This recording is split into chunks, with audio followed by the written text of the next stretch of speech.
Hello and welcome to Quantum coaching Lucknow. My name is Mohammad Qamar और मैं quantum coaching पर आपका एडुकेटर हूँ। देखिए, हम लोगों ने याद करिएगा केमिस्ट्री में केमिकल काइनेटिक्स को स्टार्ट किया था। उसके हम लोग पिछले साल के जो जितने आईआईटी मेंस में क्वेश्चन आ रहे थे उनको हम लोग सॉल्व करा रहे थे और अभी हम लोगों ने लेक्चर 1 ही किया था और अब आज हम लोग लेक्चर 2 करेंगे। और उस याद करिए लेक्चर 1 में हम लोगों ने 4 क्वेश्चन कराए थे।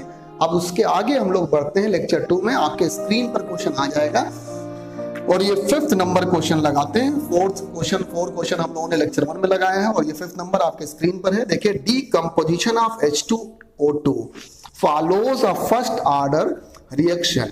In 50 minutes, the concentration of H2O2 decreases from 0.5 to 0.125 m दिया हुआ है, यानी मोलर कंसंट्रेशन दिया हुआ है। आगे देखिए, in one such decomposition, when the concentration of H2O2 reaches 0.05 molar, the rate of formation of oxygen will be। ये 2016 में पूछा गया क्वेश्चन है। जल्दी से चलिए आपको सॉल्व कराते हैं। 4 ऑप्शन इसके दिए हुए हैं और देखिए H2O2 जब डिकम्पोज होगा तो ये जाएगा H2O में और प्लस हाफ O2 में जाएगा। ठीक है भाई, ये डिकम्पोजिशन है और ये फर्स्ट ऑर्डर की काइनेटिक्स आपके क्वेश्चन में दिया ही हुआ। वैसे भी decomposition of H2O2 first order kinetics होती है तो K इक्वल टू आप निकालेंगे 2.303 divide by T log A divide by A minus x और log बेस 10 लेते हैं यहाँ पर। अब देखिए A की वैल्यू जो इनिशियल कंसंट्रेशन दिया हुआ वो कितना दिया हुआ क्वेश्चन में आप चेक करिए, 0.5 दिया हुआ है और 50 मिनट में कितना रह जाता है ये A माइनस एक्स जो हो जाएगा। A माइनस एक्स जो है ये पॉइंट कितना दिया हुआ है, 0.125 दिया हुआ, 0.125 करके आपको दिया, मोलर दिया हुआ है। तो देखिए दोनों कंसंट्रेशन आपको दिए हुए हैं यहाँ पर और टाइम जरा बताइए कितना दिया हुआ है। टाइम आपको 50 मिनट यहाँ पर दिया हुआ है। अब ये आप फॉर्मूले में रख देंगे K equal to 2.303 divide by T की वैल्यू 50 मिनट, ये रख दिया लॉग। अब यहां पर रखा 0.5 डिवाइड बाई 0.125 हो गया, ये कैंसिल करेंगे, ऊपर 2 जीरो बढ़ जाएंगे और ये कितनी बार जाएगा 4, तो log 4 हो गया यहां पर। और देखिए K जो निकल गया आप यहां से निकाल दीजिएगा, K आप निकालेंगे तो 2.303 डिवाइड बाई यहां पर देखिए 50 मिनट्स और log 4 को आप क्या रख सकते हैं, log 2 की पावर 2 और देखिए log m की पावर n क्या होता है, n log n, तो यहां पर आप 2 log 2 रख सकते हैं, रख दिया। 2.303 डिवाइड बाई 50 और 2 इंटू 0.3010 हम लोग कैलकुलेट कर लिए, यहां पर कैलकुलेट नहीं कर रहे। और मोल और मिनट की पावर, वैसे तो पूरा जो यहां पर होगा मोल पर लीटर पर मिनट कहते हैं, यानी 386 इंटू 10 की पावर -3 है और नेगेटिव साइन दिखा रहे हैं कि डिक्रीमेंट है, तो बाकी उससे कोई मतलब नहीं है। और आपको 2 यहां पर निकालना है DO2 डिवाइड बाई DTI निकालना 93 और इंटू 10 की पावर -4 और ये आ गया आपका यहां पर। अगर बताइएगा आप रेट निकाल रहे हैं तो मोल पर लीटर पर, ये डी नंबर ऑप्शन यहां पर करेक्ट होगा। बहुत अच्छा क्वेश्चन है। और दूसरा क्वेश्चन पढ़ते हैं, देखिएगा for the non stoichiometric reaction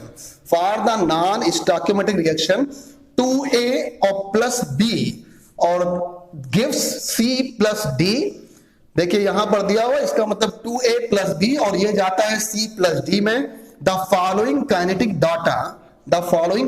data were obtained in 3 separate experiments all at 298 kelvin पर। और देखिए 2014 में पूछा गया क्वेश्चन है। ये क्वेश्चन आपको बता दें बहुत ज्यादा इंपॉर्टेंट। और यहां पूछा क्या गया, the rate law for the formation of C, यानी C का रेट लॉ निकालना है। तो जल्दी से इसको सॉल्व करते हैं। सबसे पहले लेते हैं इन एक्सपेरिमेंट फर्स्ट और सेकंड एक्सपेरिमेंट की बात करते हैं। देखिए आप एक A और B है, अगर यहां पर हम रेट ला इसका ये लेते हैं R इक्वल टू यहां पर मानते हैं कि A की पावर यहां पर A ले लेते हैं और B की पावर यहां पर B ले लेते हैं। अभी पता नहीं कि इसका A और B की वैल्यू हमको निकालना है। तो देखिए यहां पर R1 divide by R2 equal to यहां पर क्या हो गया, A1 डिवाइड बाई A2, इसका कंसंट्रेशन पावर A और यहां पर B1 डिवाइड बाई B2 की पावर B। आप देखते हैं पहले एक्सपेरिमेंट और दूसरे एक्सपेरिमेंट में ए की वैल्यू सेम है, इसका मतलब ये 1 हो जाएगा, क्योंकि यहां भी 0.1 रखेंगे, यहां भी 0.1 रखेंगे तो आपका कैंसिल हो जाएगा। इसका मतलब ये क्या हो गया, 1 की पावर चाहे जितनी भी हो 1 ही आता है। और देखिए यहाँ पर B1 देखिए 0.1 और यहाँ 0.2 है और इसकी पावर B, और R1 और R2 चेक करिए 1.2 10⁻³ यहाँ भी 1.2 × 10⁻³ है। इसका मतलब ये भी 1 हो गया, ये तो पूरा गया ही 1 हो गया। यहाँ 1/2 की पावर क्या हो गया, B हो गया। आप इसको 10 की बताइएगा 1/2 की पावर क्या लिख सकते हैं, यहाँ पर 0, किसी की पावर 0 होती है, इसका मतलब क्या होता है, वो 1 होता है। तो B इक्वल टू यानी रेट विथ, अगर बताइएगा ऑर्डर कहें विथ रिस्पेक्ट टू B तो क्या आ गया, यहाँ पर 0 आ गया। देखिए बहुत आसानी से अब हम लोग ऐसा एक्सपेरिमेंट चुनते हैं जिससे हम लोग, आप बताइएगा B का हम लोग B के रिस्पेक्ट में ऑर्डर निकाल चुके हैं, अब A के रिस्पेक्ट में निकाले। अगर हम लोग फर्स्ट सेकंड एक्सपेरिमेंट लेंगे तो याद रखिएगा आपका वो कैंसिल हो जाएगा, तो A निकलेगा नहीं, इसलिए हम लोग फर्स्ट और थर्ड ले लेते हैं। तो इन एक्सपेरिमेंट यहां पर ले लीजिए फर्स्ट एंड थर्ड में ले लीजिए, फर्स्ट एंड थर्ड में फिर से यही फॉर्मूला रखा, R1 डिवाइड बाय R2, यहां पर A1 डिवाइड बाय A2 की पावर A और B1 डिवाइड बाय B2 की पावर B। आप ऐसे एक्सपेरिमेंट लेते हैं कि एक बार विथ रिस्पेक्ट टू ऑर्डर निकालें A और एक बार with respect to order B निकालें। अब देखिएगा फर्स्ट और थर्ड में ले रहे हैं तो A1 की जगह 0.1 और यहां पर A2 की जगह पर क्या हो गया 0.2 पावर A, और B1 B2 देखिए दोनों सेम है, ये कैंसिल हो जाएगा, 0.1 यहां 0.1 और ये 1 हो जाएगा। R1 देखिएगा 1.2 × 10 की पावर -3 है, R2 2.4 × 10 की पावर -3 है। यहां से ये सब कैंसिल होकर यहाँ 1/2 आ गया, यहाँ पर 1/2 की पावर A, क्योंकि ये पूरा 1 हो गया। तो देखिए यहाँ पर देखिए पावर 1 है, तो rate with respect order with respect to A कितना आ गया, 1 आ गया। अगर आप इसका रेट ला लिखेंगे तो K और A की पावर क्या हो गया, 1 और B की पावर क्या हो गया यहाँ पर 0, तो ऑर्डर कितना आ गया 1 + 0 कितना हो गया 1। तो ये इस एक्सपेरिमेंट से पता चल गया कि इसका ऑर्डर कितना 1। अब आपसे पूछा गया था the rate law for the formation of C। अगर C के लिए आपको यहाँ पर रेट ला पूछा गया था तो फॉर्मेशन ऑफ C के लिए आप खुद आप बताइएगा यहाँ पर। अब जब C के केस में आप देखेंगे तो dC/dt क्या हो जाएगा यहाँ पर, देखिए सीधा सीधा यहाँ पर जो है dC डिवाइड बाई dt अगर आप निकालेंगे यहां पर तो 1 है, तो 1 है तो रेट बताइए इसका जो ऑर्डर है 1 आ रहा है, और यहां पर क्या रख देंगे भाई K, और सिर्फ किस पर डिपेंड कर रहा है, A पर डिपेंड कर रहा है, तो K A की पावर क्या हो गया 1 हो गया। तो देखिए अब ऑप्शन चेक करते हैं हम लोग, ऑर्डर के बेसिस पर हम लोगों ने निकाल दिया है कि बताएगा कितना होगा rate of formation of C, आसानी से निकल गया। रिएक्टेंट के सिर्फ A वाले पार्ट पर डिपेंड करेगा, तो ऑप्शन जरा चेक करिए, पहला ऑप्शन तो मैच नहीं कर रहा है, B वाला भी नहीं मैच कर रहा है, C वाला भी, D वाला देखिए dC/dt क्या है KA है, यही सही होगा।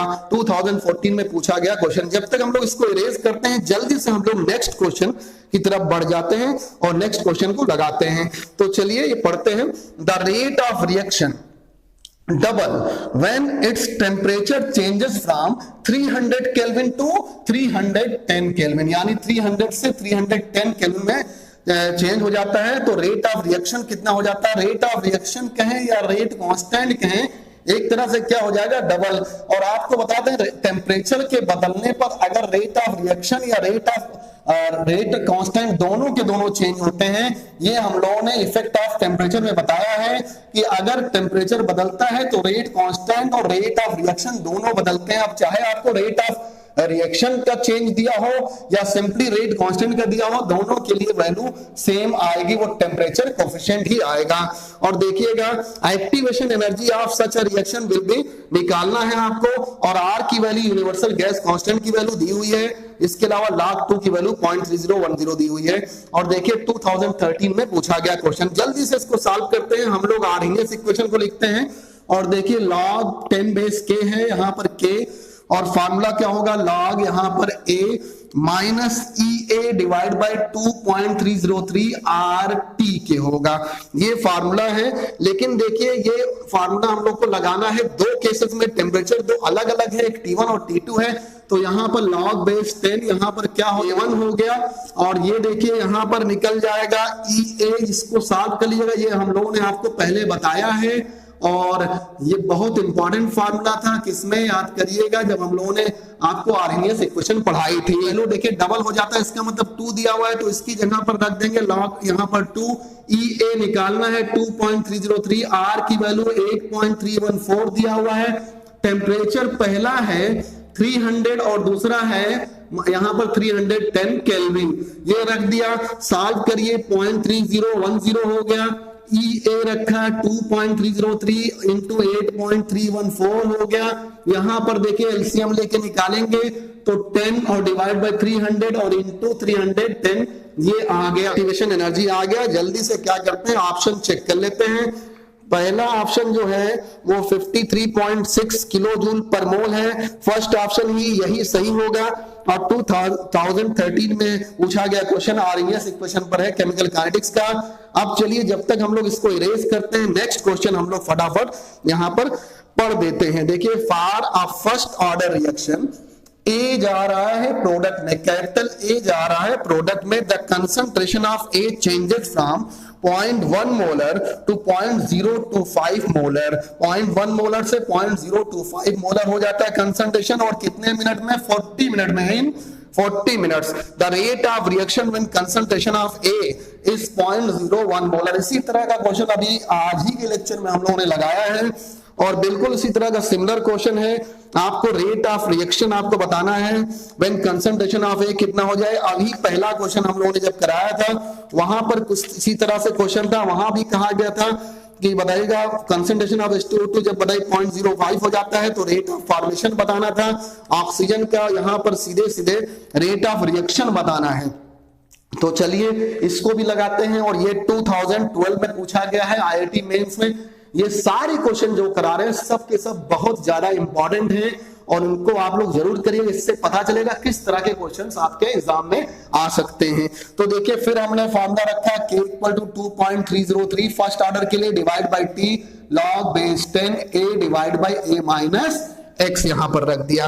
अब देखिएगा यहां पर 2.303 है, और टाइम 40 मिनट में कितने का लॉस हो जाता है, कितना रह जाता है। पहले था पॉइंट, जरा बताइए 1, और फिर बताइए कितना हो जा रहा है, 0.1 से यहाँ पर 0.025 हो जा रहा है। यहां से ये कैंसिल करेंगे, 100 आ गया, ये 4 हो गया। देखिए 2.303 डिवाइड बाय 40, और log 4 को लग देंगे 2 log 2 यहां पर रख देंगे, 2.303 डिवाइड बाय यहां पर 40, और log 2 की वैल्यू जानते हैं 0.3010 होगी, तो यहां पर हो जाएगा 0.602 से हम लोगों ने यहां पर मल्टीप्लाई कर दिया, और आप मल्टीप्लाई कर लीजिएगा 3.47 इंटू 10 की पावर -2 आ जाएगा। अब देखिए आपको क्या निकालना है, आपको निकालना है rate of reaction. Rate of reaction तो देखिए यहां पर सिर्फ ए जा रहा है किसमें, पी में, तो रेट सिर्फ यहाँ रिएक्टेंट पर डिपेंड करेगा। के यहाँ पर क्या होगा, ए, और के तो हम लोग निकाल चुके हैं, कितना आ रहा है 3.47 इंटू 10 की पावर -2, और इनिशियल बताइए कंसंट्रेशन कितना बच जाता है उस टाइम पर, जब बताना है जब कंसंट्रेशन कितना हो जाए 0.01 मोलर, तो यहां पर 0.01 मोलर रख दीजिए। 3.47 इंटू 10 की पावर -4 मोल पर लीटर और पर मिनट हो जाएगा आंसर आपका। और देखिए ऑप्शन में चलिए मिलाते हैं कि आपका आंसर यहां पर आता है कि नहीं। तो देखिए पहला ऑप्शन है यहां पर 1.33 इंटू 10 की पावर -5 मोलर पर मिनट, ये करेक्ट नहीं है।